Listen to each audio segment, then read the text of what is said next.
This is my fifth video on measures of position of data within a data set, and in this video we're just going to practice how you would split a data up into fourths, or what we call quartiles. We often look at quartiles of data, and quartile just means really literally fourths of data. We can talk about the first 25% of the data, the next 25, the next 25, the next 25. So we say quartiles divide the distribution of data into four equal size partitions, and we say these are separated by values that are called Q1, Q2, and Q3. You notice that there's no Q4, and the reason why is because if I gave you a data set and I said, well, you know what's the particular manner in which we are going to split this up, we're going to say, well, what I would do first is I would split it in half, and I would split the halves in half. But we would say that the only reason why we say there was only a Q1, Q2, and Q3 is because the minimum datum is going to be the data that is really the one furthest left, and the max is going to be the one that is furthest right, where we say Q1 says really this corresponds, this number, whatever it is, corresponds to being the end of the first 25% of data. Q2 corresponds to the end of the second 25% of data, which, by the way, is also the median of the data set. And we say Q3 corresponds to the end of the third 25% of the data, whereas the max would be the end of the fourth 25% of data. So yeah, we're going to use the same method here that I just outlined, which is basically we're going to take our data set, put it in order, cut it in half and cut the halves in half, and then describe what these numbers are. But we say that these five numbers right here are a part of what we call a five-number summary. It's a five-number summary. So let's go ahead and practice finding the five-number summary and splitting this into quartiles for a data set. But we would say that finding Q1, Q2, and Q3 for this data set, the first thing we need to do, of course, is put this data set in order. So we say our minimum is 5. I'm going to put a cusp around this here, 5, 6. So we say 5, 6. Looks like 12 would be our next datum, naturally, 12. I see 13 would be next, and then 15. So we have a 13, 15, 18, 22, and then 50. 50 clearly looks like an outlier to us, but you know, we could prove that later on.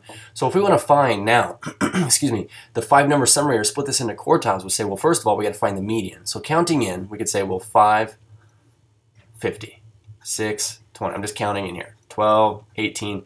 Looks like we land on two separate data. So whenever you land on two data and you're finding the median, as a matter of fact, we say, well, what we'll do is we'll just average these two numbers. And so for the sake of showing my work in this video, we're going to say this is 13 plus 15 divided by 2.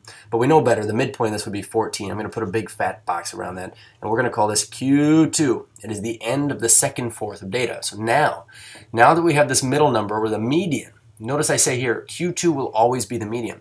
To find the fourth marks, or the quarter marks in this whole data set, what we're going to do is we're going to count and find the median. We say Q1 is the relative median of Q2 and the minimum. So if we know that the minimum, and I can mark this here, we say this is our min, and we say that this is our max, we have three of our five numbers. What we're going to do is we're going to count in now between our 5 and now. This is the question, the 13 or the 14. And I'm going to give you a suggestion. It is always start inside the median. Always. Just you always do it. Even if you landed on one number, start inside the median, you count in. So I say 13, 5, 12, 6. So I landed on these two numbers, which means we're going to have to average those. So we say 6 plus 12 over 2. That's 18 over 2, so we get 9. So 9, we're going to put a label on this. We call this Q1. And then we're going to count from 50 and start inside the median. So start at 15 here. When we count in, we land on this 18 and this 22 right here. And so we would say the average of 18 and 22, those add up to 40. So their average is 20, or the midpoint is 20. So we say Q3. So when I say let's go find these three values for this data set, we say that the min is equal to 5. We say Q1, so by the time you've gotten through a fourth of your data, you've arrived at a value of 9. By the time you've gotten through half of your data, or the median, or at the 50th percentile, we could even say, you've got a data value of 14. We say Q3 corresponds to a data value of 20. We say it doesn't equal, but corresponds to. And then we say that our max of this data set was equal to 50. So this gives us an idea that how densely packed each of our 25% of our data sets are. We can see that this one out here is very spread out, whereas from like 5 to 9 is very close together. Okay, cheers.